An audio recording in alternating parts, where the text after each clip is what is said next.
3. O Plano Andropov. A Rússia desponta como um grande competidor geopolítico global para estabelecer um sistema de governo mundial em algum momento da segunda metade do século XXI. A menos que os Estados Unidos permitam que sua postura de dissuasão se erode com o tempo ou um ataque de islamistas militantes enfraqueça tanto o país que os americanos baixem a guarda, um ataque nuclear russo permanecerá improvável. É importante lembrar, no entanto, que pouco mudou entre os objetivos estratégicos de ontem da União Soviética e os da Rússia de hoje. Um ex-oficial da KGB soviética, citado por J. Rua Nikist, afirmou que seu treinamento identificava os objetivos geopolíticos soviéticos como sendo a vasta infiltração de agentes pelo mundo. O plano comunista, baseado nos ensinamentos de Lenin, era dominar o mundo sem luta física.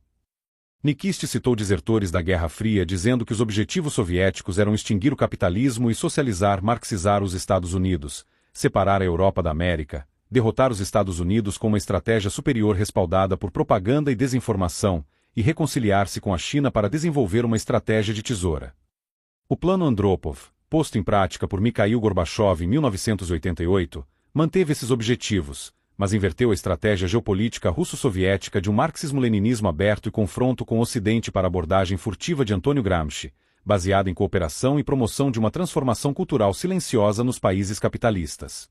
Além disso, a reconciliação com a China, relações próximas com Irã e Cuba ao Brasil, Venezuela, e o engajamento de apoiadores progressistas. Dentro dos Estados Unidos posicionaram coletivamente a Rússia para uma competição geopolítica de longo prazo com o Ocidente capitalista e o islamismo militante. Escondido nas profundezas do mundo sombrio da Rússia está uma estratégia que alguns no Ocidente chamaram de Plano Andropov, em homenagem a Yuri Andropov, chefe da KGB de 1967 a 1982 e secretário-geral do Partido Comunista de 1982 até sua morte em fevereiro de 1984. Muitos no Ocidente permanecem céticos quanto à existência do plano e o classificam como uma lenda. Mas há algo curioso sobre o retrospecto, especialmente ao observar o conjunto de eventos dos tumultuados anos 1980, que levaram à morte do marxismo-leninismo do século XX, seguida pelo caos e desordem dos anos 1990, até chegar aos anos regressivos do presidente Vladimir Putin no novo milênio.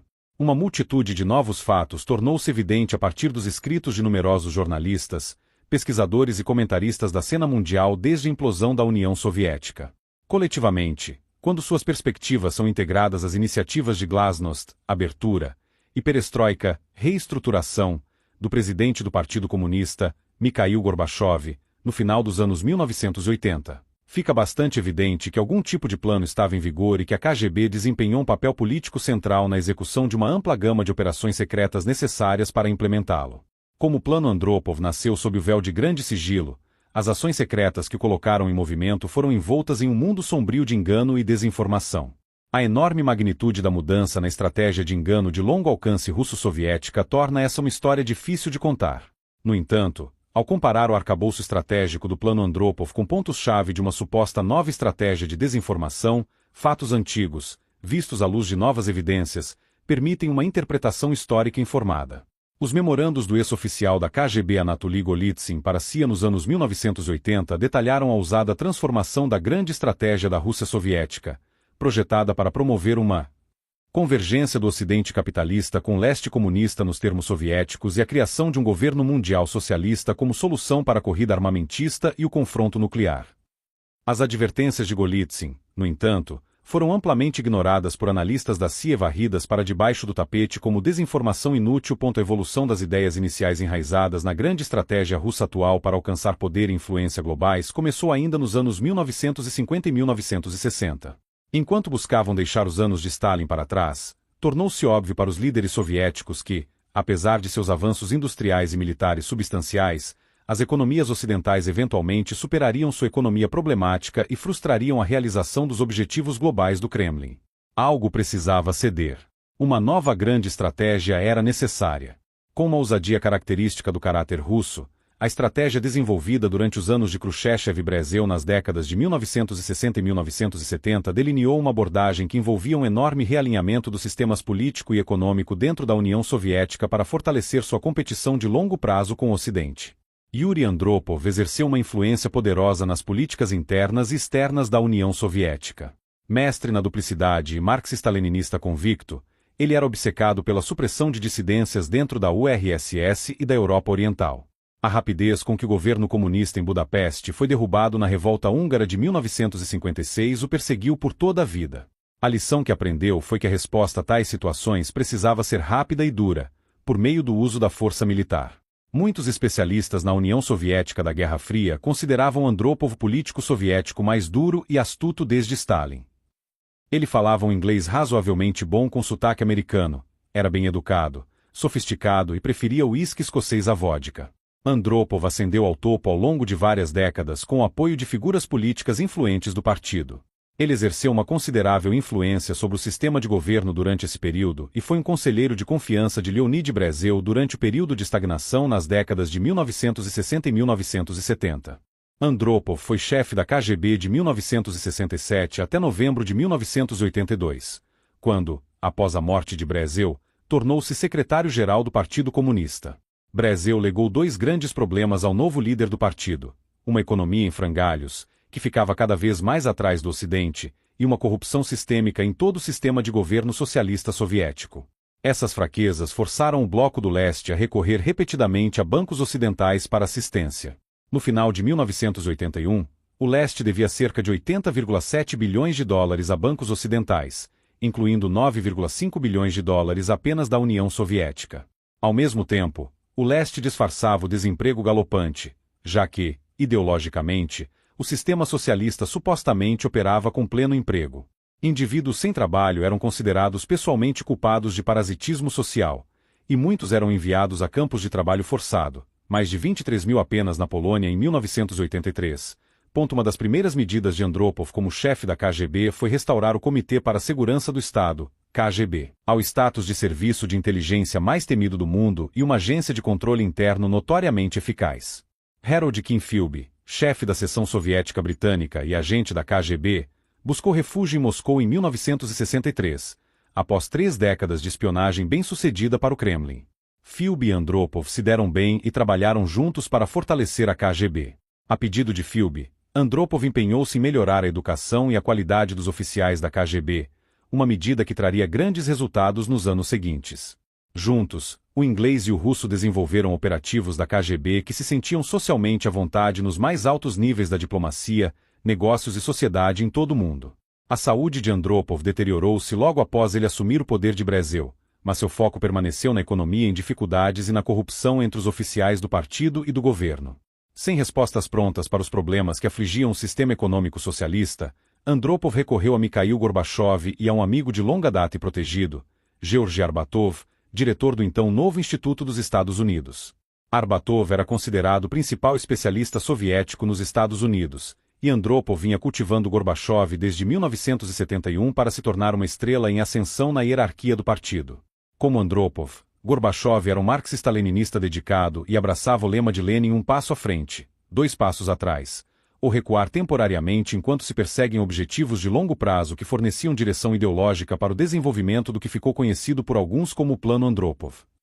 Gorbachev foi encarregado de desenvolver planos para a reestruturação e revitalização dos sistemas econômico e político, garantindo que o Kremlin permanecesse no caminho para o objetivo de longo prazo de estabelecer um governo mundial socialista dirigido pelo Partido-Estado. Gorbachev organizou uma série de grupos de trabalho com institutos intelectuais e think tanks do país, encomendou 110 estudos de políticas diferentes e integrou economistas, cientistas, tecnólogos, cientistas da computação, educadores e especialistas em trabalho e agricultura. Ao mesmo tempo, devido à saúde precária de Andropov, Gorbachev atuava como seu vice de fato na condução do partido. Embora Gorbachev tenha sido preparado para substituir Andropov, Konstantin Chernenko, idoso e doente, era o próximo na linha. Após 11 meses no cargo, no entanto, Chernenko morreu, e Gorbachev ascendeu a secretário-geral do Partido Comunista em março de 1985. Os esforços de reforma de Gorbachev enfrentaram 3 bastiões de poder que floresciam na sociedade soviética: o Partido Comunista, a nomenclatura, ou elite privilegiada no partido e aqueles que ocupavam cargos seniores no governo e nas empresas, e a KGB. Um quarto centro de poder, muito mais fraco, a opinião pública, tornava-se cada vez mais dura em sua condenação da corrupção evidente entre os 3 centros mais poderosos da sociedade. A estratégia de Gorbachev abordou cada um desses centros de poder de maneira distinta. Como a reforma bem-sucedida do sistema socialista existente exigiria apoio popular, Gorbachev conectou-se com o povo soviético, dando-lhes uma voz maior, embora cuidadosamente monitorada, e liberdade para expressar suas queixas contra o sistema em vigor. Assim, a política de glasnost foi a chave para oferecer ao povo a oportunidade de desabafar e informar seus líderes sobre o que desejavam. A glasnost estava longe da liberdade de expressão conhecida nas democracias liberais ocidentais, mas proporcionava uma abertura essencial que garantiria apoio popular para a reestruturação iminente dos sistemas econômico e político do país. Em segundo lugar, o Partido Comunista foi persuadido a abrir mão de seu monopólio de poder e permitir a formação de partidos de oposição. Isso foi um grande passo, já que o partido controlava tudo e mantinha o povo soviético em um estado perpétuo de passividade, exceto por alguns dissidentes, crentes religiosos e judeus que desejavam emigrar. Em terceiro lugar, os cerca de 1,5 milhão de membros da nomenclatura precisavam ter garantias de que continuariam recebendo os recursos necessários para manter seu estilo de vida na nova ordem. Por fim, a KGB recebeu poder político e econômico substancial dentro da nova Rússia e em suas atividades de coleta de inteligência e tarefas especiais em todo o mundo. A estratégia resultante, perestroika, que vinha sendo considerada, planejada e ensaiada desde 1958-60, foi carregada de fortes doses de engano e desinformação para mascarar as medidas tomadas para satisfazer as demandas do Partido Comunista, da nomenclatura e da KGB. O Partido Comunista não renunciou ao seu objetivo de longo prazo de avançar rumo a uma convergência com o capitalismo para estabelecer uma governança mundial socialista. Enquanto o mundo se concentrava na aceitação de Gorbachev ao colapso dos regimes comunistas na Europa Oriental, na derrubada do Muro de Berlim e em outros eventos monumentais, o Partido Comunista Soviético tornou-se invisível. Estaria o comunismo morto, como muitos no Ocidente presumiram, ou algo mais aconteceu? O mundo testemunhou outro exemplo do ditado de Lenin de um passo à frente, 2 passos atrás. Se sim, onde está o partido localizado na estrutura pós-soviética da Rússia e como ele opera? Essas questões não foram realmente abordadas de maneira séria quando a União Soviética implodiu e a Federação Russa nasceu. Fragmentos de informação, eventos e testemunhos que surgiram ao longo dos anos clamam por respostas a essas questões em aberto. Quase 20 anos se passaram desde que a nova Rússia emergiu dos escombros do sistema socialista soviético. A interpretação histórica apresentada nesta análise estratégica aborda questões em aberto sobre os 3 pilares do sistema soviético: o Partido Comunista, a nomenclatura e a KGB, em um esforço para penetrar no engano e na desinformação que foram arquitetados para mascarar toda a verdade. Propaganda e desinformação são mais eficazes quando baseadas em aspectos selecionados da verdade, mas não na verdade completa, pois até mesmo um fragmento de veracidade pode conferir credibilidade a uma narrativa fictícia.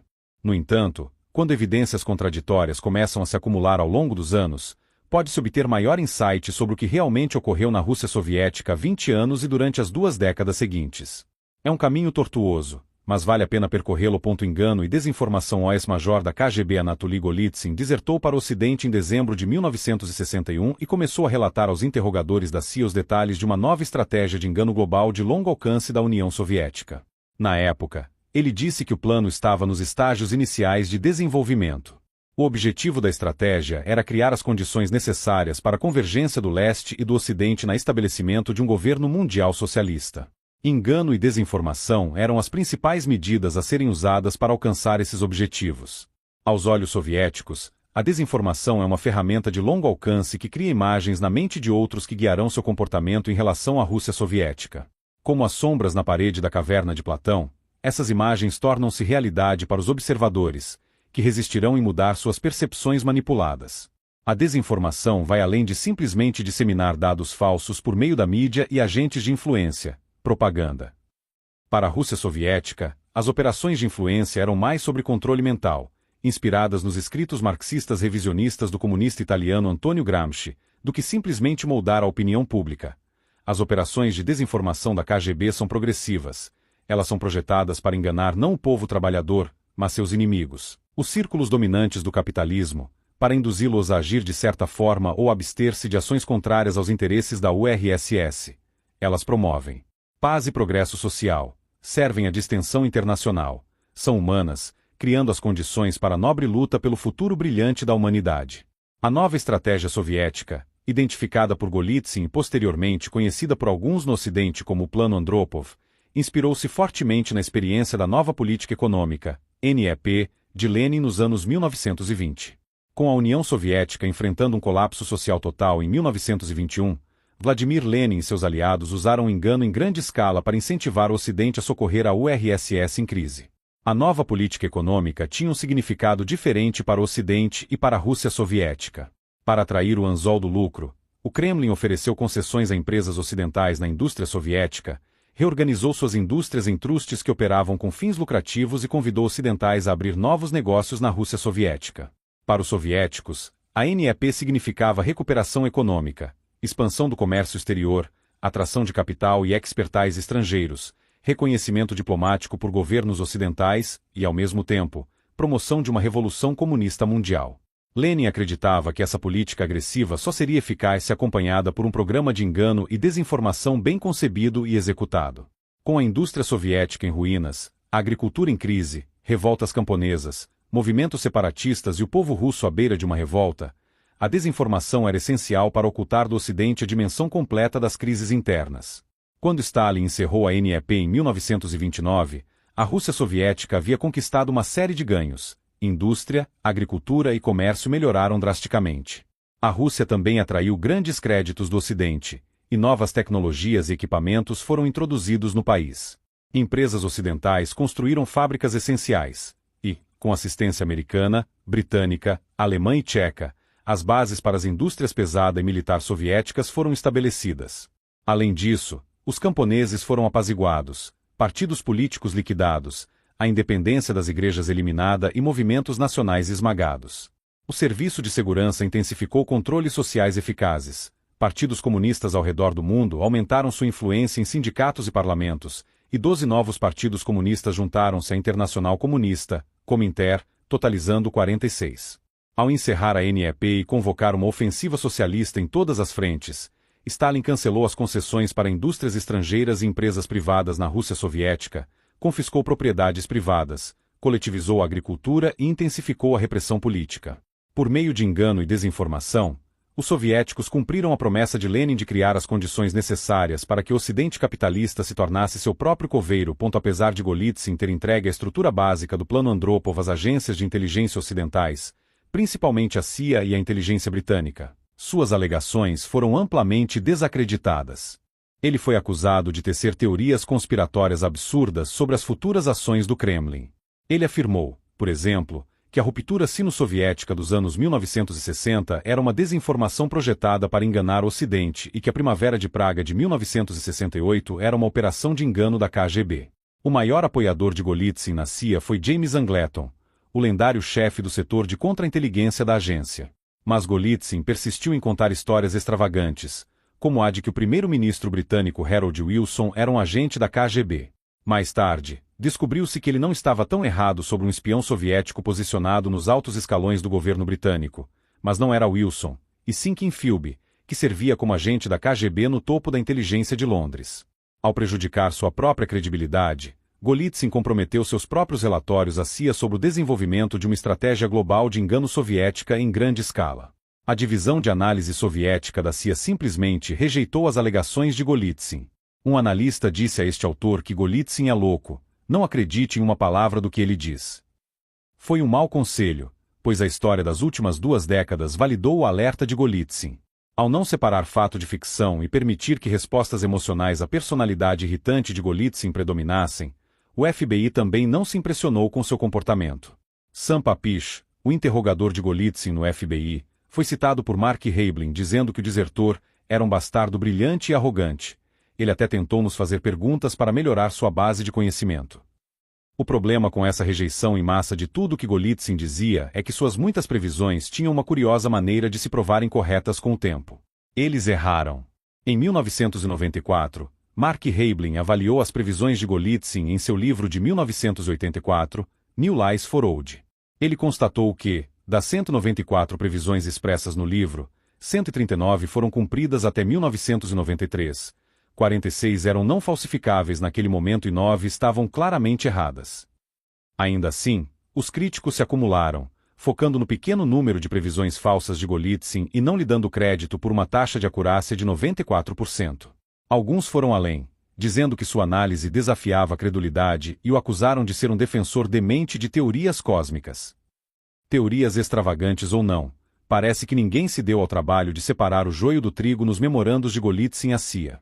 Em 1982, Golitsyn forneceu à CIA uma análise ultra-secreta que alegava que uma onda de mudanças viria em breve do Kremlin, iniciando a nova estratégia, o Plano Andropov. Ao colocá-lo em uma lista oficial de alvos para assassinato, os soviéticos podem ter revelado que muito do seu testemunho à comunidade de inteligência ocidental era válido. Primeiro, em um esforço óbvio para difamar Golitsyn, a KGB alegou que ele era um contrabandista e desertou porque eles estavam cientes de suas ações criminosas. Em segundo lugar, a avaliação de dano soviética após sua deserção concluiu que ele havia conseguido trair uma ampla gama de informações de inteligência à CIA. Em terceiro lugar, a KGB emitiu instruções no início de 1962 a 54 agentes de influência no exterior sobre as ações que deveriam tomar para limitar os danos causados pela deserção de Golitsyn. Em quarto lugar, considerando que Kim Philby, agente da KGB, ainda era o chefe da seção soviética da inteligência britânica no início da deserção de Golitsyn, deve-se suspeitar que a difamação de Golitsyn também estava na agenda de Philby. E, em quinto lugar, o chefe da KGB, Vladimir Semishasny, aprovou um plano para ações especiais contra um grupo de traidores particularmente perigosos, incluindo o assassinato de Anatoly Golitsyn. Se Golitsyn era um indivíduo tão pouco confiável, por que a KGB se esforçaria tanto para silenciá-lo? As informações detalhadas dos primeiros interrogatórios de Golitsyn na CIA foram compartilhadas com o MI6 britânico. Se sim, com Kim Philby sendo um agente do Kremlin, a KGB tinha um canal aberto de feedback sobre tudo que Golitsyn dizia. Plano O grande projeto russo-soviético governava as iniciativas internas e internacionais do Kremlin por um período prolongado, visando alcançar seus objetivos estratégicos na competição geopolítica com o Ocidente capitalista e o islamismo salafista, Wahhabita. O Plano Andropov foi colocado em ação no final dos anos 1970 ou início dos anos 1980, mudando de uma postura de confronto para a cooperação com o Ocidente. Mais tarde, a Rússia orquestraria operações com seus parceiros estratégicos, China, Irã e Cuba, Brasil, Venezuela. A perestroika, a fase penúltima das reformas de Gorbachev, desencadeou uma enxurrada de ações especiais secretas pelo Comitê Central do Partido Comunista. Essas ferramentas principais foram usadas para transformar o sistema político-econômico do marxismo-leninismo soviético nas reformas democráticas e de mercado bolchevique da Rússia. O partido lançou um programa massivo de desinformação estratégica para mascarar seu grande projeto, enquanto continuava um papel político clandestino por meio do Serviço Federal de Segurança, FSB, uma máscara amigável para a KGB. O engano também incluiu o uso de uma oposição política controlada para dar à Rússia uma imagem mais liberal, convencendo o Ocidente de que a Rússia estava se movendo rapidamente para um governo democrático e não comunista. Um problema inicial ao avançar para a democracia sob a perestroika foi a ausência de partidos de oposição política para competir pelo poder. Alexandre Yakovlev, o mentor da perestroika de Gorbachev, foi claro sobre como resolveram o problema. Nós criamos nossa própria oposição.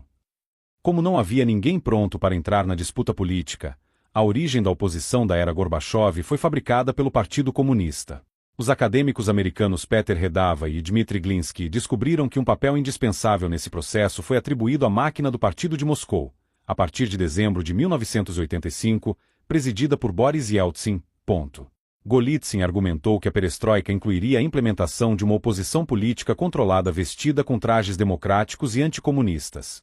Não existem outros candidatos verdadeiramente independentes, disse ele. Golitsyn também sustentou que o surgimento de Vladimir Zhirinovsky como um nacionalista russo vocal não foi um desenvolvimento político espontâneo. Pelo contrário, Zhirinovsky, como um ultranacionalista agressivo, foi inventado para impedir o surgimento de direitistas legítimos e permitir que os líderes russos jogassem a carta Zhirinovsky em discussões com autoridades ocidentais. A ideia de uma oposição política controlada era certamente um aspecto lógico do plano de engano de longo alcance de Andropov.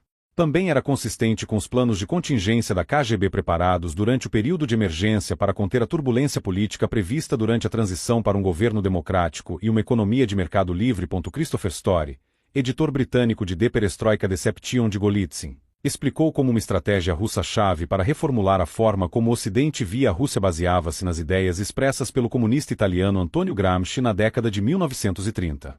O processo de renovação e reemergência marxista que surgiu no Ocidente após a suposta morte do comunismo na Rússia é consistente com o prefácio de Story, escrito em meados dos anos 1990. A ambição de controlar a mente ocidental é um objetivo de longa data da política soviética, abraçando as ideias do comunista italiano Antonio Gramsci, que argumentou que o domínio da consciência humana deveria ser um objetivo político primordial. O controle da mente ocidental deveria ser alcançado não apenas pelo uso desonesto da linguagem, mas também pela desmoralização do Ocidente por meio de ataques corrosivos às instituições da sociedade, a promoção ativa do abuso de drogas e a espiral de agnosticismo, niilismo, permissividade e ataques concertados à família para desestabilizar a sociedade.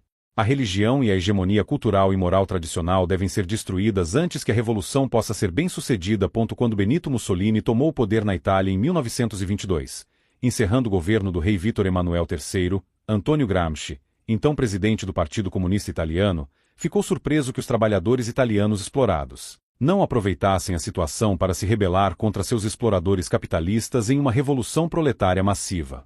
Mais tarde, enquanto estava preso por Mussolini na década de 1930, Gramsci escreveu seus pensamentos sobre essa e outras questões sociais em seus cadernos. Ele afirmou que a Igreja Católica Romana havia incutido no povo italiano uma estrutura de valores inabalável, permitindo que a Igreja exercesse controle mental sobre as ações políticas das pessoas. Gramsci concluiu que, como os trabalhadores seguiam os valores aprendidos da Igreja Católica, a religião deve ser destruída e a abordagem de controle mental da Igreja deveria ser emulada pelos líderes comunistas. O Plano Andropov, baseado em técnicas de controle mental em sua estratégia de engano e desinformação, mudou a ideologia dominante do marxismo-leninismo para o marxismo revisionista de Antonio Gramsci. O comunismo na Rússia não desapareceu, ele simplesmente se transformou em uma forma mais sutil e, para o Ocidente, mais perigosa: o marxismo cultural.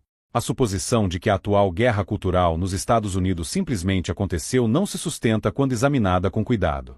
A esquerda radical desmontou com sucesso a sociedade americana ao minar valores morais e instituições tradicionais, abrindo assim a porta para os gramscistas que assumiriam posições de autoridade política e iniciariam um processo de convergência com a Rússia. Com o colapso do comunismo marxista-leninista na Rússia em 1991, os partidos ocidentais e outros grupos de extrema esquerda começaram a implementar o marxismo revisionista de Gramsci como base para novas estratégias de transformação cultural das democracias ocidentais. A loucura gramsciana começou quase simultaneamente entre a esquerda radical na Europa, Estados Unidos, Austrália, Nova Zelândia e América Latina, sugerindo uma coordenação de uma nova doutrina anti-ocidental. À luz dos eventos em torno da perestroika e da possibilidade de que a Fundação Gorbachev tenha servido como cobertura para atividades do antigo Departamento Internacional do Partido Comunista Soviético, pode-se legitimamente inferir que a Rússia soviética trocou o marxismo-leninismo e o confronto com o Ocidente pelo marxismo gramsciano e uma aparente cooperação com as democracias ocidentais. As atividades clandestinas russas de engano e desinformação, as operações políticas secretas do Serviço Federal de Segurança, FSB, e o uso extensivo de agentes de influência em países ocidentais estão avançando como previsto por Anatoly Golitsyn. Implementando a perestroika em um memorando de março de 1990 para a CIA, Golitsyn foi enfático. A cegueira do Ocidente para a estratégia por trás da perestroika está enraizada na ignorância, ignorância e ignorância. As operações da perestroika ocorreram em dois níveis, um às claras e outro no submundo. As primeiras ações foram uma série de eventos, um grande espetáculo teatral, que chocou o mundo: a liberação do controle do Kremlin sobre os regimes clientes da Europa Oriental e da Ásia Central, a derrubada do Muro de Berlim, a retirada das forças soviéticas da Europa Oriental, a reunificação da Alemanha, a abertura da Rússia para visitantes e empresas ocidentais e a dissolução do próprio Império Soviético. Eventos monumentais dentro da Rússia avançaram rapidamente, incluindo a formação de partidos políticos, eleições democráticas, uma imprensa livre e uma corrida desenfreada para converter a Rússia em uma economia de mercado. Todos os sinos e assobios de uma democracia moderna e de uma economia de livre mercado logo estavam em vigor, embora com considerável caos e confusão. Europeus e americanos ficaram atonitos, exultantes de alegria. Nós, uma geração de guerreiros da Guerra Fria, finalmente havíamos derrubado os comunistas. Foram tempos empolgantes. Os combatentes no confronto da Guerra Fria poderiam esperar paz e prosperidade. O Ocidente voltou-se para ajudar a Rússia a tornar sua transição o mais suave possível com ajuda, treinamento, conselhos e incentivo. Por 7 décadas, as habilidades empreendedoras essenciais necessárias à Rússia foram cuidadosamente suprimidas pelo sistema comunista. Encontros entre cientistas, educadores, oficiais militares e grupos culturais americanos e russos começaram a construir uma nova ponte de cooperação e entendimento mútuo. O bom humor e a camaradagem frequentemente experimentados entre americanos e russos poderiam levar à conclusão de que eles realmente gostavam uns dos outros em um nível pessoal. Um segundo nível de atividades da perestroika ocorreu nas sombras, invisível para aqueles de nós que ainda celebravam o alívio das tensões no confronto nuclear soviético-americano. Uma razão para não percebermos as pistas do que estava acontecendo é que simplesmente não estávamos olhando. Como peixes famintos, mordemos a isca da perestroika, aceitando o presente sem exame ou debate sério. Nossos especialistas nos disseram que o comunismo estava morto e que a Rússia renascida estava no caminho para modernizar o padrão de governo democrático e economias de mercado livre da humanidade. Francis Fukuyama chegou a dizer que era o fim da história. Mas alguns de nós sentíamos um comichão. Havia algo muito conveniente em toda a transformação e na súbita virada do comunismo para a democracia ou economias de mercado. Peças do quebra-cabeça estavam faltando, e outras não se encaixavam perfeitamente. Por fim, deixamos nossas suspeitas de lado como sendo uma ressaca de paranoia da Guerra Fria e aceitamos silenciosamente o retrato da reinvenção da Rússia pintado para nós pelos criadores de imagens de desinformação do partido.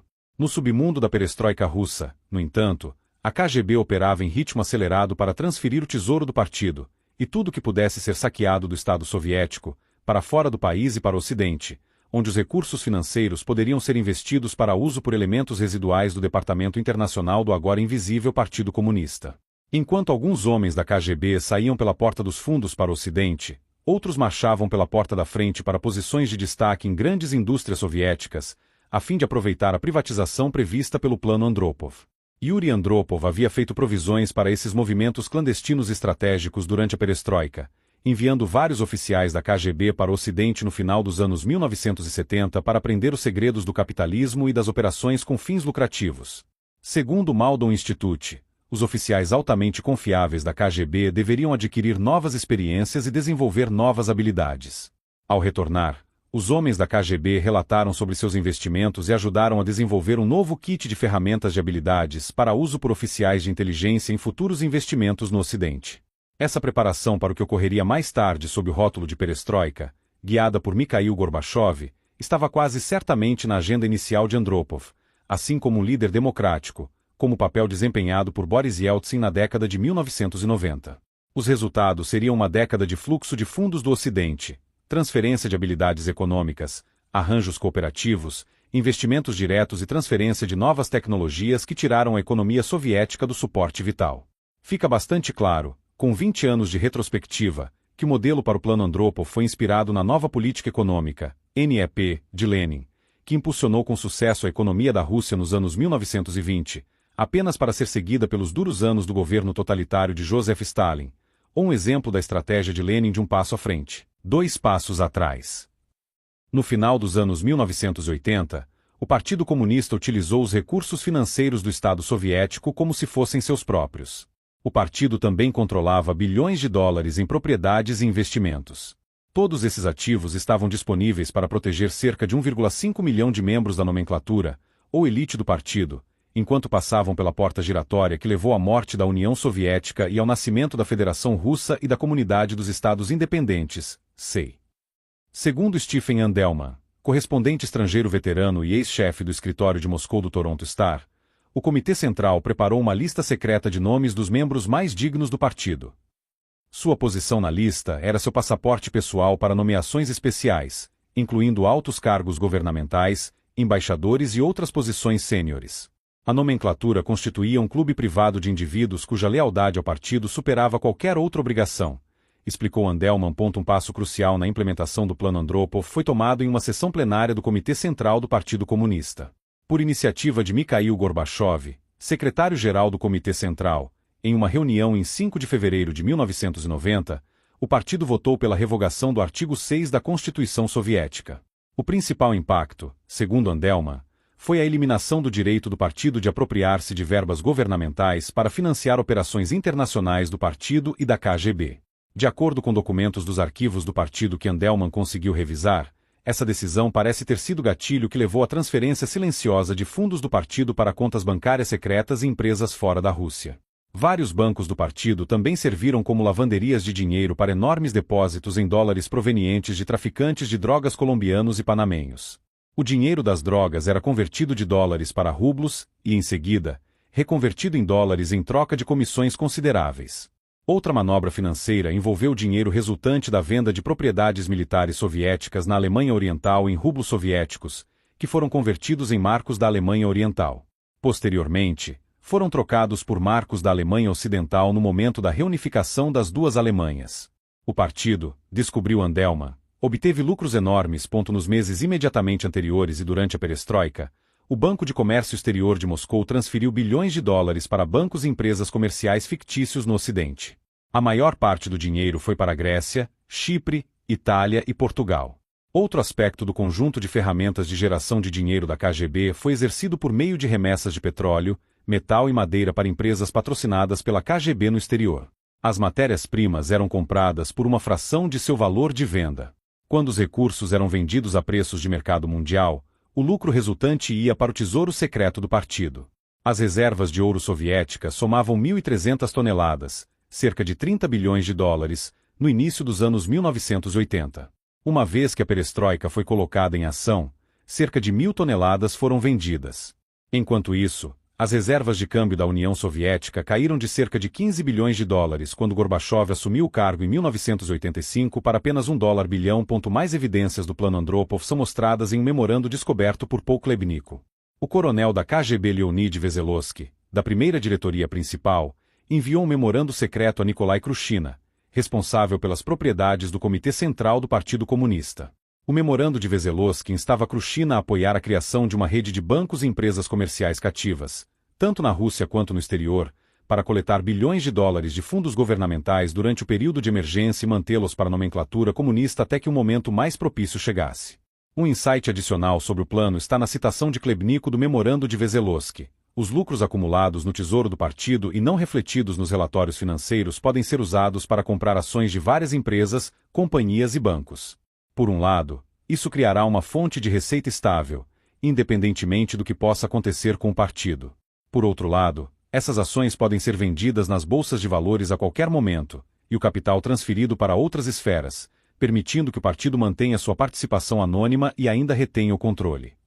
Para evitar erros durante o curso desta operação no período de emergência, é essencial organizar, tanto na URSS quanto no exterior, grupos especiais de resposta rápida, compostos por instrutores especialmente treinados da reserva ativa da KGB da URSS, bem como por indivíduos confiáveis que se voluntariem para a cooperação e por indivíduos que, por uma razão ou outra, perderam seus empregos nas unidades de campo ou departamentos administrativos da KGB da URSS. A privatização das propriedades estatais soviéticas também foi um jogo de insiders. Quase 47 mil empresas estatais foram transferidas, em grande parte, para as mãos de gerentes de empresas e da nomenclatura até o final de 1992, 90 mil empresas um ano depois. Essas transferências de propriedade pública para privada a custos mínimos estabeleceram as bases para a ascensão de oligarcas extremamente ricos durante a década de 1990. O caos e as dificuldades frequentemente marcaram a reforma econômica dos anos 1990, mas a elite privilegiada beneficiou-se enormemente do processo de privatização pelos fundos. A cultura oligárquica que emergiu durante os anos 1990 não era nova. A elite governante da Rússia, desde os tempos dos czares, frequentemente se alienava do povo russo. Essa cultura oligárquica, observaram Redava e Glinsky, acentuada no período soviético pela paranoia dos bolcheviques e sua constante necessidade de combater inimigos da revolução, proporcionou um terreno fértil para a rápida decadência e mutação da elite revolucionária bolchevique em uma nomenclatura, uma classe dominante conservadora e privilegiada, isolada da sociedade. Por quase um ano, até 19 de agosto de 1991, a possibilidade de um golpe da KGB contra Gorbachev, encenado ou não, era um segredo aberto. Peter Redava e Dmitry Glinsky examinaram o golpe de agosto em seu livro de 2001, The Tragedy of Russia's Reforms, para o United States Peace Institute. Eles chamaram o golpe de enigma e fizeram 3 perguntas. 1. Em que grau o presidente Gorbachev esteve envolvido na preparação do golpe? 2. Até que ponto ele foi privado de comunicações durante o golpe? E 3. Por que os conspiradores queriam tanto encontrá-lo após o colapso do golpe? Em um memorando à CIA de 1991, Anatoly Golitsyn afirmou que o golpe soviético e seu fracasso constituíram uma grandiosa exibição de engano. Por outro lado, o major-general Oleg Kalugin, ex-principal espião da KGB contra os Estados Unidos e agora aposentado nos subúrbios de Maryland, em Washington, D.C., disse a este autor em uma conversa em 2005 que o golpe foi legítimo, embora mal fundamentado e resultado de posicionamentos internos pelo poder. No entanto, as evidências simplesmente não se encaixavam nas explicações dadas aos ocidentais. Segundo Golitsyn, as atividades em torno do golpe foram exibições calculadas destinadas principalmente ao Ocidente. O evento foi usado para uma demonstração espetacular da influência dos democratas russos e da coragem de Boris Yeltsin em defender o parlamento soviético. Esse evento, combinado com a derrubada do muro em Berlim e a remoção das estátuas de Vladimir Lenin e Felix Dzerzhinsky, o cavaleiro da revolução que liderou a Checa, a primeira agência de segurança e inteligência soviética, foi encenado para sublinhar a suposta morte do comunismo e o fim da URSS. Golitsyn explicou que essas mudanças simbólicas eram essenciais para apagar da mente ocidental a imagem da repressão e do terrorismo soviéticos, além de promover a convergência do Ocidente capitalista com uma Rússia de mercado livre e democrática e um governo mundial socialista. Redava e Glinsky citaram evidências factuais que podem validar as afirmações de Golitsyn. Gorbachev, um dia antes de deixar Moscou para férias na península da Crimeia, na Ucrânia, observou que medidas de emergência são necessárias. Em situações de emergência, todos os estados agem e agirão de acordo. Amanhã partirei para férias, com sua permissão, para não impedir seu trabalho. Quanto à segunda pergunta, Gorbachev telefonou 2 vezes para Arkady Volsky, presidente da União Industrial Científica, enquanto supostamente estava incomunicável pelos conspiradores do golpe. Um oficial da KGB ucraniana negou relatos de que Gorbachev havia sido mantido em isolamento. Mesmo sem os relatos factuais de Redava e Glinsky, é difícil entender como o presidente da União Soviética poderia dizer em um dia que medidas de emergência eram necessárias, e no dia seguinte, sair de férias. Mas, se foi um golpe encenado, o que o Kremlin ganhou com isso? Redava e Glinsky acreditam que, como principal objetivo de Gorbachev em 1990-91 era encontrar uma maneira de garantir assistência financeira ocidental, apresentar o espectro de uma União Soviética armada nuclearmente instável poderia ser tão assustador para o Ocidente que a ajuda chegaria rapidamente para estabilizar o país. O golpe, real ou fabricado, foi seguido por 4 meses de rápida deterioração e, finalmente, a desintegração da URSS. As forças anti-ocidentais, antidemocráticas e antimercado, assim como as instituições soviéticas que sustentavam essas ideias, colapsaram. O Partido Comunista Soviético desapareceu. E os Ministérios do Poder, a KGB, o Exército e o Ministério do Interior, Segurança Interna, foram desmantelados. A União Soviética foi oficialmente encerrada em 31 de dezembro de 1991. A KGB foi encarregada de manter algum senso de controle durante a instabilidade criada pelas reformas políticas e econômicas. Uma KGB robusta serviu como um guardião que fez a ponte entre o velho e o novo. Um documento recuperado dos arquivos da KGB, conforme relatado por Andelman, oferece uma visão perspicaz do papel político desempenhado pela KGB no Plano Andropov. O documento KGB número 174.033, datado de 5 de janeiro de 1991, transmitia instruções codificadas do presidente da KGB, Vladimir Khrushchev. Ele ordenou a criação de empresas privadas para vender tecnologia militar no exterior.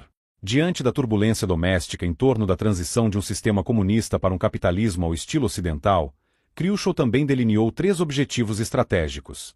As empresas privadas, ordenou Khrushchev, deveriam servir como coberturas confiáveis para líderes da KGB e os operativos mais valiosos da KGB, caso a situação interna se desenvolvesse nos moldes da Alemanha Oriental, fornecer meios financeiros para a organização de trabalho clandestino, caso elementos destrutivos chegassem ao poder, criar condições para o uso eficaz das redes de agentes estrangeiros e domésticos durante um período de maior instabilidade política. Poklebnik descreveu como a KGB, que não era nem um órgão do Estado soviético nem uma operação do Partido Comunista, operava por conta própria, ignorando, por ora, se um departamento internacional invisível do antigo Partido Comunista Soviético estava abrigado na Fundação Gorbachev. A KGB não apenas estava ocupada escondendo fundos do Partido Comunista, mas também controlava a privatização de propriedades estatais soviéticas e infiltrava e patrocinava os principais grupos de crime organizado. A KGB foi um jogador secreto importante, talvez o mais importante, na ponte entre a criminalidade do antigo regime e a criminalidade da era pós-comunista, concluiu Stephen Andelman. O programa de privatização durante os últimos dias da URSS, controlado pela KGB, testemunhou a transferência de cerca de 3 bilhões de rublos, aproximadamente 120 milhões de dólares, para a criação de cerca de 600 empresas comerciais e bancos recém-estabelecidos em todo o país. Uma vez implementado, o Plano Andropov surpreendeu muitos da elite do partido, incluindo Gorbachev, pelo fato de que mobilizar a opinião pública daria um impulso tão forte às reformas econômicas e à reestruturação política. Dezenas de milhões de russos participaram das primeiras eleições soviéticas, elevando suas expectativas às alturas. Gorbachev observou que a perestroika havia se tornado um movimento verdadeiramente nacional. Para a Rússia, a década de 1990 foi um período de transição dolorosa. Tropeçando por esses anos de turbulência econômica, caos e violência de gangues, a nova Rússia realizou a privatização, estabilizou o rublo, desenvolveu um orçamento equilibrado e fortaleceu instituições governamentais importantes. Até o final dos anos 1990, a Rússia havia estabelecido as bases para o mercado livre, incluindo os códigos fiscais e de terras, legislação de pensões e desregulamentação, afrouxando o controle estatal sobre as atividades empresariais. O resultado líquido foi uma queda no produto interno bruto e uma economia que atingiu o fundo do poço em 1998. A Rússia acumulou uma série de problemas. O principal deles eram as maquinações dos oligarcas que dominavam a vida econômica e influenciavam fortemente as atividades políticas. O governo russo, por exemplo, não conseguia funcionar sem que os oligarcas comprassem títulos do Tesouro. Esses problemas nos anos do presidente Boris Yeltsin forneceram um pano de fundo para o pistoleiro contratado trazido ao cenário no final de seu mandato. A ascensão meteórica de Vladimir Putin à presidência foi orquestrada pelos pesos pesados da segurança e inteligência no Kremlin.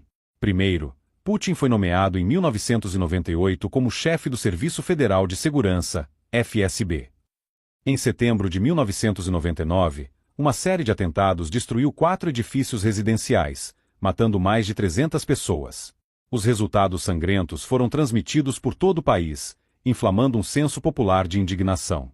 Grupos de autodefesa foram formados em várias partes do país, e o povo exigiu segurança pessoal. Desde o início, o FSB liderado por Putin atribuiu a culpa pelos 2 atentados em Moscou e em outras 2 cidades aos chechenos. O homem que se tornaria presidente prometeu retaliação. Eles serão, disse Putin, eliminados em seus banheiros. Essas foram palavras que o povo russo entendeu, e a popularidade de Putin disparou. No entanto, permanecem questões não respondidas sobre se os atentados foram resultado de esforços do FSB para abrir a porta da liderança política para um dos seus. Nomeado primeiro-ministro russo por Yeltsin em 1999, Vladimir Putin foi eleito presidente em março de 2000 com 54% dos votos. No poder, Putin enfrentou um governo cada vez mais corrupto, oligarcas controlando grandes setores da economia e governadores regionais que exerciam imenso poder pessoal. Sua tarefa era colocar o Plano Andropov de volta nos trilhos e completar a fase final da estratégia de engano e desinformação de longo alcance, a convergência com o Ocidente capitalista e a criação de uma governança mundial socialista. Vladimir Putin desde o início. Putin traçou um curso para a Rússia se estabelecer como um grande competidor geopolítico contra os projetos de globalização econômica do Ocidente capitalista e a restauração de um califado mundial pelo islamismo militante. Putin agiu rapidamente para preparar-se para a competição geopolítica de longo prazo que estava por vir, desenvolvendo várias ferramentas políticas. O Plano Andropov desdobrou-se em 2 fases. A primeira, as reformas de Gorbachev, tão reminiscentes da nova política econômica de 1921 a 29, e, em segundo lugar, um recuo, embora algo contido, para promover a disciplina e o foco necessários para competir pelo poder mundial. Por 9 anos na Rússia, a década de 1990 se assemelhou muito aos anos 1920. Enquanto as economias do Ocidente capitalista e da Rússia pós-soviética convergiam, Moscou colheu grandes benefícios por meio de investimentos, transferência de habilidades, treinamento, bens de consumo prontos e assistência para a construção da democracia e a criação de um mercado livre. A privatização das propriedades estatais, no entanto, introduziu uma carta coringa no jogo. O saque das riquezas da Rússia transformou os escolhidos da nomenclatura em milionários da noite para o dia. Alguns levaram seu consumo no cofrinho público a alturas impressionantes e se tornaram bilionários em um período muito curto, transformando seus recursos em vozes políticas com forte respaldo financeiro. A família de oligarcas que apoiava o presidente Boris Yeltsin, por meio de sua ganância descoordenada por riqueza e poder, estava sequestrando o Plano Andropov no meio de sua execução. Os riscos associados ao Plano Andropov incluíam a possibilidade de que, uma vez que a economia controlada pelos soviéticos fosse liberada e os controles políticos relaxados, o plano saísse dos trilhos. A ordem do chefe da KGB, Vladimir Kryushchev, em janeiro de 1991, documento número 174.033, que pedia a criação de redes de agentes clandestinos para serem usadas durante maior instabilidade política, refletia a consciência de que tais eventos poderiam ocorrer. O caminho dos sistemas econômico e político socialistas soviéticos para uma economia gerenciada e uma democracia gerenciada parece ter sido mais tortuoso do que previsto por Gorbachev e seus gurus da perestroika nos anos 1980. Os oligarcas aventureiros e outros da elite super-rica estavam fazendo o plano Andropov girar fora de controle. Essas atividades desencadearam uma resposta, sem surpresa, dos defensores conservadores da disciplina que eram ou ainda faziam parte dos tradicionais ministérios do poder, KGB, militares e segurança interna, no sistema soviético. Em um confronto no final da presidência de Yeltsin, eles chegaram a um acordo sobre quem seria o próximo presidente democraticamente eleito. Um ex-tenente-coronel da KGB aparentemente comum, com um histórico modesto de sucesso, Vladimir Putin, foi o compromisso acordado. Os oligarcas viriam a se arrepender do dia em que fecharam esse acordo. Logo descobriram que subestimaram gravemente as habilidades políticas de Putin e sua dedicação obstinada em instaurar disciplina na sociedade russa e restaurar o país a uma posição de potência mundial. O presidente Putin instituiu ajustes governamentais ao trazer uma pequena horda de ex-oficiais da KGB para posições-chave. À medida que a sucessão de eventos que levou Putin à presidência em 2000 se desenrolava em um ritmo cada vez maior, ele agiu rapidamente ao trazer para o governo centenas de pessoas experientes em medidas de segurança soviéticas, eliminando governadores regionais poderosos e substituindo-os por seus próprios indicados, que reportavam diretamente a ele, e tomando medidas preparatórias para o ataque político contra os oligarcas. Sob Putin, a fase final do plano Andropov foi colocada de volta nos trilhos. O poder dos ex-políticos, burocratas, líderes militares, oficiais de inteligência e homens da segurança interna, conhecidos como Siloviki, aumentou significativamente. Peter Redavai, professor da George Washington University, observa que o termo chequistre, a Checa foi a primeira polícia secreta soviética, é às vezes usado como sinônimo de Siloviki, já que este último é dominado por ex-oficiais da KGB. Mais de 6.000 chequistas, ex-oficiais da KGB e do Serviço Federal de Segurança, seguiram Putin ao governo. Em 2004, Anna Politkovskaya relatou que eles ocupavam os cargos mais altos nos ministérios-chave. Mesmo antes de Putin ser eleito presidente em 26 de março de 2000, ele ordenou que um monumento e uma placa em homenagem a Yuri Andropov fossem restaurados em seus antigos lugares de honra na sede do Serviço Federal de Segurança, FSB. Olga Krishanovskaya, da Academia Russa de Ciências, em 2004, expôs a extensão da penetração do Siloviki no governo russo. Como relatado por John B. Dunlop no Stanford Institute on International Studies, a análise convincente de Krishanovskaya revelou que cerca de 34% dos altos funcionários russos eram Siloviki, assim como aproximadamente 18% na Duma, ou parlamento. Putin, disse ela, em essência, recriou estruturalmente o Politburo do Comitê Central do Partido Comunista da União Soviética, onde o núcleo governante era composto por 58% de Siloviki. Os chefes do Serviço Federal de Segurança, Inteligência Externa, Ministério da Defesa e Ministério de Assuntos Internos sob Putin eram todos Siloviki. A análise de Krishanovskaya também mostrou que 78% da elite política e empresarial da Rússia eram Siloviki. O impacto de sua presença foi sentido nas restrições à mídia, na censura de livros didáticos escolares que se desviavam dos fatos históricos e que poderiam fornecer bases para novas disputas políticas, e em uma avaliação de que a democracia tende a ser vista como uma fonte potencial de instabilidade. A ideologia contemporânea da Rússia é estatista. Aos olhos do presidente Putin e de seus apoiadores entre os Siloviki, a Rússia precisa de menos debate no parlamento, na mídia e em outros espaços do país. Os interesses do Estado são considerados muito mais importantes do que os interesses individuais. Com sua presidência cercada de homens armados, Putin voltou-se para os oligarcas, concentrando-se nos 3 bilionários mais proeminentes, Boris Berezovsky, Vladimir Guzinski, Midya Most, e Mikhail Chodorkovsky e Yuko Zoil. Cada um deles representava para o governo de Putin uma força política independente. Os 2 primeiros usaram seu controle sobre a televisão e o rádio para sustentar suas atividades políticas, enquanto o último aplicou suas riquezas provenientes do petróleo, gás natural e metais para conquistar influência política. Não demorou para que Putin expulsasse os bilionários russos Berezovsky e Guzinski do país e colocasse Chodorkovsky na prisão por fraude e evasão fiscal. Segundo Michael M. Cefal, do Hoover Institution, Chodorkovsky pode ter provocado a ira de Putin na primavera de 2003 ao ter a ousadia de sugerir que a Rússia precisava de uma democracia parlamentar em vez de uma república presidencialista. A prisão de 8 anos de Chodorkovsky, diz MCFAL, foi a execução da mais recente tentativa de mudança de regime na Rússia, uma mudança para um regime autocrático. Promotores russos abriram uma nova investigação contra Chodorkovsky em fevereiro de 2007 por lavagem de dinheiro e desvio de fundos. Novas acusações foram feitas em junho de 2008, colocando o outrora ousado magnata do petróleo diante de mais 15 anos de prisão.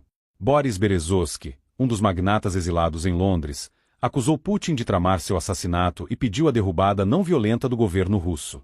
Em abril de 2007, promotores russos apresentaram acusações criminais contra Berezovsky, alegando que ele havia desviado 50 milhões de dólares da Aeroflot, e afirmaram que pediriam ao Reino Unido a revogação de seu status de asilo político e sua extradição para Moscou. Outro passo considerado necessário por Putin para consolidar seu controle sobre a Rússia foi a repressão à dissidência, especialmente daqueles mais severos em suas críticas ao novo presidente.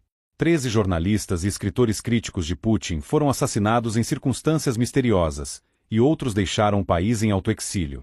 O jornalista americano Paul Klebnico, editor da Forbes Rússia, foi assassinado ao sair do trabalho em Moscou, no dia 9 de julho de 2004. Foi executado a tiros no estilo de gangues. Enquanto agonizava após ser atingido por 4 disparos, não conseguiu nomear ninguém que pudesse querer matá-lo.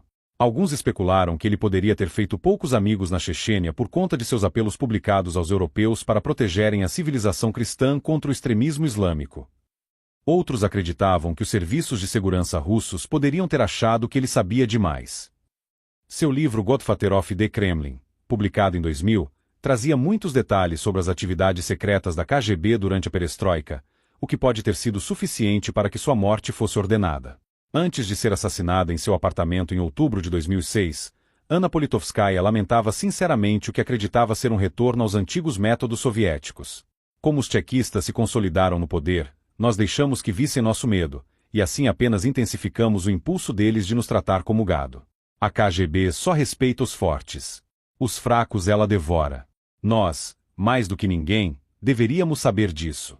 Como o câncer, a má história tende a retornar, e há apenas um tratamento radical, terapia invasiva para destruir as células mortais. Não fizemos isso. Saímos da União Soviética e entramos na Nova Rússia ainda infectados com nossa doença soviética. No fim, Anna Politkovskaya foi vítima do novo regime russo, morta a tiros em Moscou. À medida que cresciam no Ocidente as imagens negativas da Rússia de Putin, o procurador-geral da Rússia, Yuri Shaika, anunciou em agosto de 2007 que 10 pessoas haviam sido presas pelo assassinato de Anna Politkovskaya. Ele insistiu que o crime por encomenda havia sido ordenado por alguém de fora da Rússia, insinuando que oligarcas no exílio eram os responsáveis. O anúncio de Shaika ocorreu antes que as acusações fossem formalizadas e os nomes dos acusados vazassem para a imprensa. Entre os acusados estavam 3 ex-policiais e um major da polícia da FSB, sucessora da KGB. Alguns acreditavam que autoridades do governo estavam tomando medidas extraordinárias para arruinar o caso, especialmente contra os policiais, e a propaganda começou a fluir como vinho azedo. Shaika insistiu que o assassinato de Politkovskaya foi uma tentativa de desestabilizar o país, mudar sua ordem constitucional, retornar ao antigo sistema em que dinheiro e oligarcas decidiam tudo, desacreditar a liderança nacional e provocar pressão externa sobre nosso país. A voz de outro crítico de Putin e colaborador de Politkovskaya, Alexander Litvinenko, foi silenciada com envenenamento em Londres um mês depois. Em um episódio digno de um thriller de espionagem de Hollywood, a polícia londrina e a Scotland Yard descobriram vestígios de uma substância radioativa misteriosa em um restaurante onde Alexander Litvinenko havia jantado. Mais tarde, descobriu-se que ele havia sido envenenado com uma substância de difícil obtenção chamada polônio 210, usada para reduzir eletricidade estática em várias indústrias. 97% do polônio 210 mundial é produzido no reator nuclear Vanguard, localizado a 450 milhas de Moscou. Como cães farejadores, as autoridades britânicas rastrearam vestígios de polônio 210 em aeronaves que haviam passado por Moscou e Alemanha. A complexa teia de fatos foi reunida por uma persistente força policial britânica. Proliferaram teorias da conspiração sobre o assassinato com polônio 210. Alguns alegaram que agentes dissidentes dentro da FSB estavam por trás. Outros disseram que não, os assassinos eram ex-agentes da KGB. Houve quem apontasse o bilionário Boris Berezovsky. Alguns poucos acreditavam que Litvinenko havia se envenenado. A maioria dos observadores, no entanto, assumiu que Litvinenko havia ido longe demais em suas críticas ao presidente russo, e que Putin ordenou sua morte para silenciá-lo e dissuadir outros. O assassinato de Litvinenko jogou um balde de água fria na imagem ocidental da nova Rússia. Presume-se amplamente que o presidente Putin teve envolvimento no envenenamento. Independentemente de se tratar de um julgamento justo ou não, a temida imagem de uma Rússia controlada pela KGB foi recuperada dos escombros da União Soviética. Os assassinatos de Politovskaya e Litvinenko, somados ao assassinato do jornalista americano Poklebnik em Moscou, refletem um golpe rasteiro contra a Rússia democrática e de mercado livre que o Ocidente vinha celebrando. O despertar do Ocidente demorou a acontecer. Ao final, os britânicos acusaram Andrei Lugovoy, ex-agente da KGB, de envenenar Litvinenko, e solicitaram sua extradição da Rússia para ser julgado por homicídio no Reino Unido.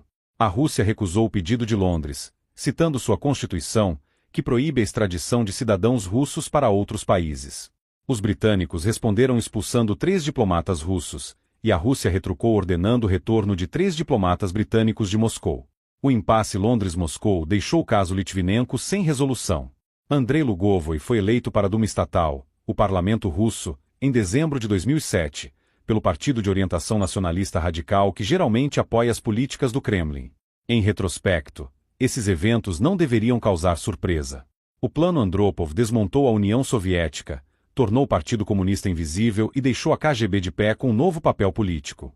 O documento número 174.033 da KGB, janeiro de 1991, uma ordem emitida pelo chefe da KGB, Vladimir Kryushchev, protegido de Yuri Andropov, instruía a agência a criar condições para o uso efetivo de redes de agentes estrangeiros e domésticos durante períodos de instabilidade política intensificada. Já atuando em alto nível, a espionagem russa, especialmente contra a Europa e a América do Norte, intensificou-se durante a presidência de Vladimir Putin. O Serviço de Inteligência Estrangeira da Rússia, SVR, substituiu a primeira direção da KGB soviética nas tarefas de espionagem externa. Michael Kozakevich, que caracteriza o SVR como um sucessor mais enxuto, se não mais agressivo, da primeira direção da KGB, observou que o serviço reflete tendências interessantes no pensamento russo. Ele destacou que as atividades do SVR demonstravam um forte verniz de nacionalismo russo, especialmente nas áreas relacionadas ao objetivo multipolar, à preservação e ao fortalecimento do status internacional da Rússia e à proteção contra intervenções externas. Esses destaques de um corpo efetivo e profissional de oficiais da inteligência estrangeira russa não deveriam causar espanto. Gorbachev teve estreita interação com Yuri Andropov e com a KGB durante sua ascensão política e o período preparatório para a perestroika. O desertor da KGB soviética Oleg Gordievsky foi citado por Valer dizendo que o novo pensamento de Gorbachev foi poderosamente influenciado por seus numerosos briefings com a KGB. Durante todos os altos e baixos da perestroika, a KGB apresentou resultados bem-sucedidos e permaneceu ilesa. A KGB era uma carta coringa cobiçada durante a perestroika, pois lhe foi confiado o papel de baluarte contra os processos de mudança que ameaçavam descambar para a anarquia. E Gorbachev, inteligentemente, nunca usou seu imenso capital político para tocar nos tchequistas. Graças a uma KGB ainda robusta, escondida sob os nomes de Federalnaya Sluzhba Bezopasnosti, Serviço Federal de Segurança, ou FSB, e Sluzhba Vnezhei Razvedka, Serviço de Inteligência Estrangeira, ou SVR, o presidente Putin assumiu o cargo com ferramentas afiadas e familiares para auxiliá-lo em sua governança. Não demorou para que o presidente Putin empunhasse a espada do SVR. O Janes Intelligence Service britânico relatou, em novembro de 2002, que a Rússia estava engajada em uma ampla intensificação das atividades de espionagem na Europa e na América do Norte. O SVR intensificou o recrutamento de membros da diáspora russa vivendo no exterior. Técnicas coercitivas para conquistar agentes emigrados em terras estrangeiras incluíam ameaças de fabricar processos criminais contra eles antes de sua saída da Rússia. Caso o alvo recusasse, acusações de extradição eram imediatamente iniciadas. Putin e o SVR também exploraram empresários russos que atuavam com sucesso no Ocidente. O presidente russo, por exemplo, teria ordenado a investigação do proprietário de uma bem-sucedida fábrica metalúrgica na Suíça. Enquanto isso, a República Tcheca, um país com 10 milhões de habitantes, abriga uma equipe da embaixada russa com mais de 400 diplomatas. A República Tcheca é um país com grande valor estratégico para o SVR e sua prática de recrutamento coercitivo, já que dezenas de milhares de empresários russos vivem e trabalham ali. Na América do Norte, o SVR intensificou suas operações de inteligência em grandes comunidades de imigrados russos em Nova York, Miami e Toronto. Em março de 2004, o presidente Putin foi reeleito com surpreendentes 70% dos votos. E essa confiança expressa pelos eleitores russos ocorreu depois que Putin já havia tomado medidas extraordinárias para impor certa disciplina aos sistemas democrático e econômico, sempre a resposta de Yuri Andropov para lidar com agitação social e fragilidade econômica. O povo russo expressou a crença de que Putin instauraria um governo mais honesto e uma sociedade mais segura. No verão de 2005, no entanto, já era evidente uma erosão significativa do apoio ao governo Putin. O falecido Yuri Levada, diretor do Centro de Estudos de Opinião Pública de Moscou, disse que 2/3 dos entrevistados afirmaram seu apoio à democracia, mas pluralidades expressivas rejeitavam a concentração de poder nas mãos do presidente. A economia sob Putin é um híbrido curioso de livre mercado, dogma ideológico e outras características, escreveu a jornalista investigativa russa Anna Politkovskaya pouco antes de seu assassinato em 2006. É um modelo que coloca a ideologia soviética a serviço do grande capital privado. Ela também descreveu a nova velha nomenclatura de Putin, dizendo que haviam levado a corrupção a níveis jamais sonhados sob os comunistas. Em 2004, afirmou ela, estavam devorando os pequenos e médios negócios, e com eles, a classe média em favor da fonte preferida de propinas da nomenclatura, os grandes e supergrandes negócios, os monopólios e empresas quase estatais. A classe média, evidentemente, é um aspecto essencial das democracias de livre mercado. Anna Politkovskaya desferiu seu golpe final contra a presidência de Putin ao resumir: o saudosismo deles, Putin e seus comparsas pelos velhos tempos, lembra cada vez mais o pensamento da União Soviética no auge do período de estagnação, nos últimos anos de Brezhnev, o final dos anos 1970 e início dos anos 1980. Como esse agente da KGB de punho de ferro Putin, perguntou o colunista Arnold Beichan após o assassinato de Politkovskaya, diferencia-se dos dias sangrentos de Joseph Stalin? Gorbachev tinha uma resposta: o sistema não estava funcionando quando Putin chegou ao poder. Ele teve que agir para conter a desintegração. A Rússia de 2008 apresentava duas faces, uma voltada para o futuro e outra para o passado. A tensão entre essas forças opostas no íntimo da psique russa deixa muitos no Ocidente confusos. O governo russo é democrático ou não democrático, liberal ou autoritário? Como ocorre frequentemente com a Rússia, respostas inequívocas são difíceis. Pessoas que vivem em Moscou e em outras áreas urbanas estão se saindo bem, com uma economia crescendo a uma média de 6% ao ano e a renda real aumentando cerca de 10% anualmente. As pessoas têm dinheiro no bolso e estão gastando em uma ampla gama de bens de consumo que, até poucos anos atrás, eram apenas um sonho inalcançável. Mas a face retrógrada do Janus russo mostra quase 1/3 da população vivendo com apenas $350 por mês, o sistema de saúde do país em frangalhos e outras necessidades humanas básicas não atendidas. Ambas as faces representam a verdadeira Rússia. Enquanto isso, a KGB, que recebeu papéis políticos cruciais na implementação do Plano Andropov, desempenha funções importantes para assegurar a segurança do Estado.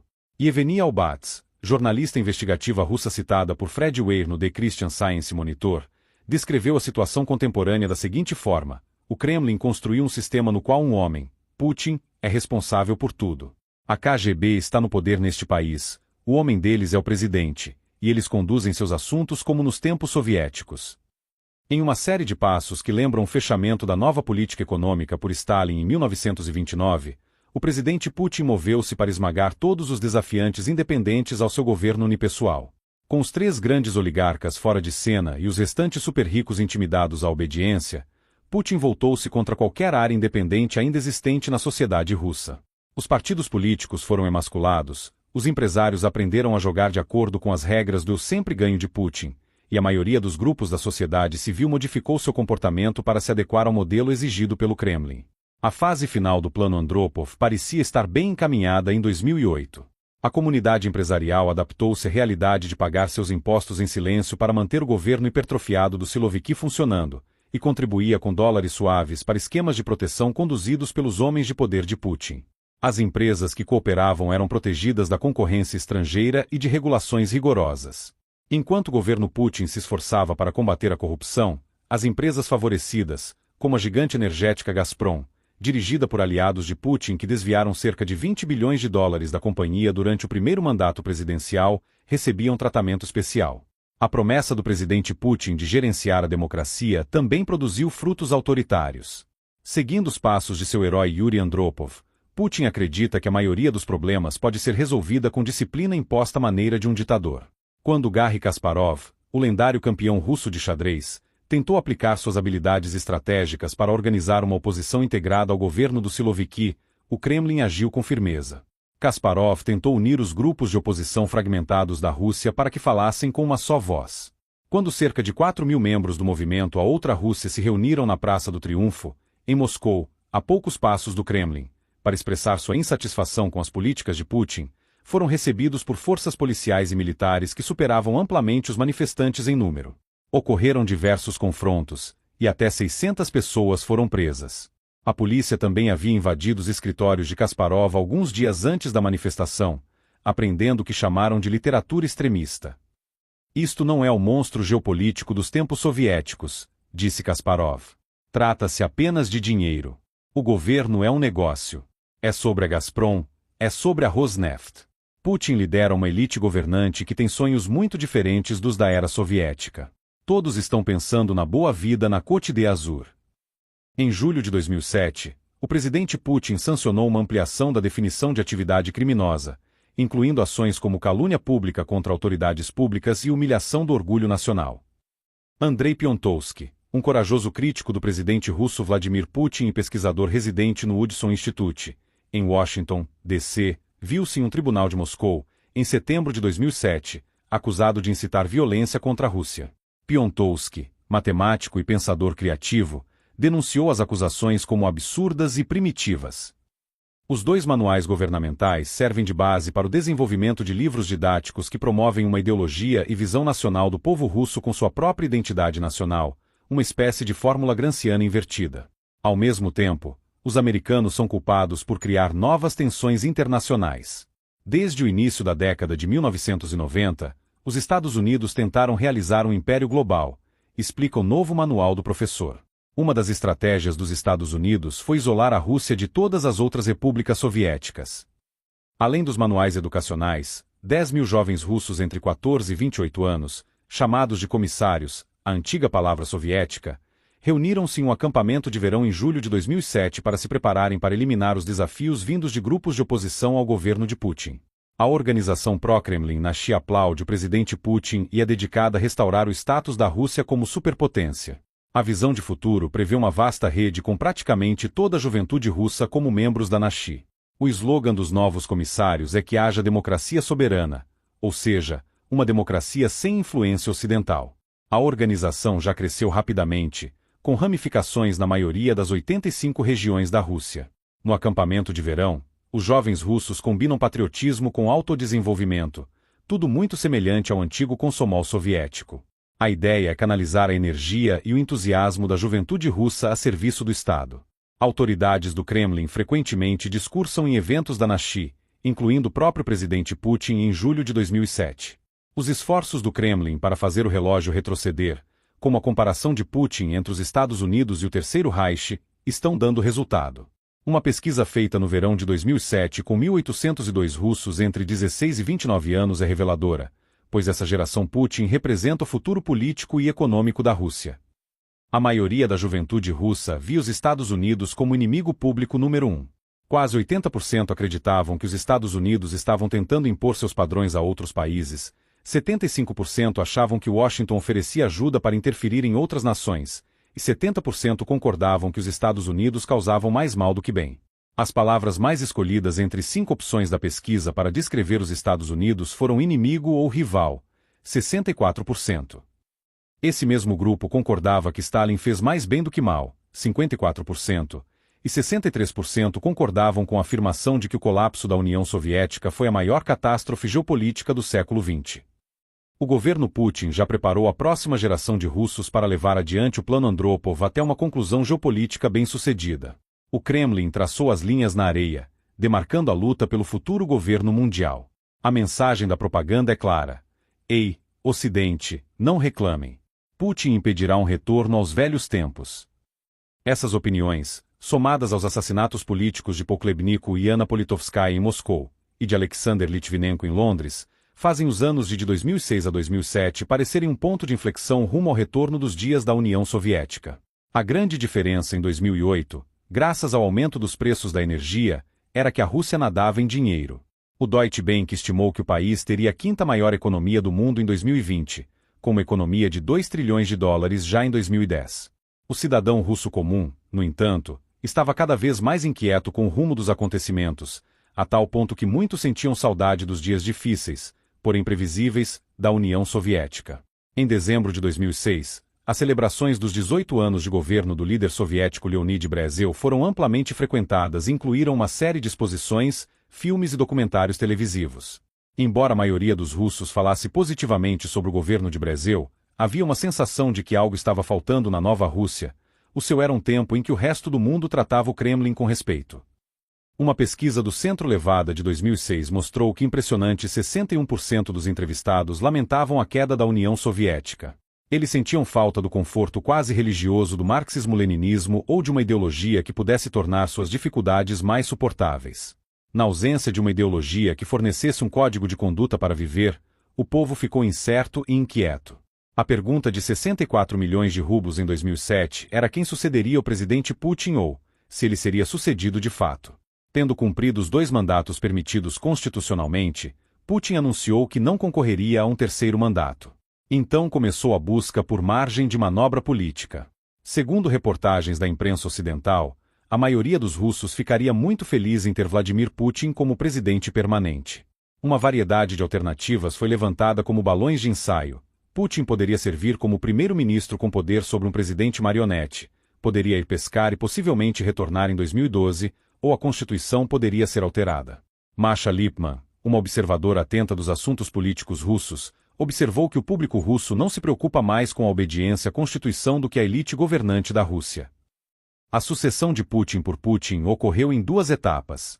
Primeiro, o Partido Rússia Unida, listando o presidente Vladimir Putin como seu candidato, venceu com 64% dos votos, ou 315 dos 450 assentos da Duma Estatal, parlamento, em 2 de dezembro de 2007. Essa maioria expressiva é mais do que suficiente para aprovar qualquer legislação ou emenda à Constituição russa. Segundo, na eleição presidencial realizada em 2 de março de 2008, o vice-primeiro-ministro de Putin, Dmitry Medvedev, venceu com cerca de 68% dos votos.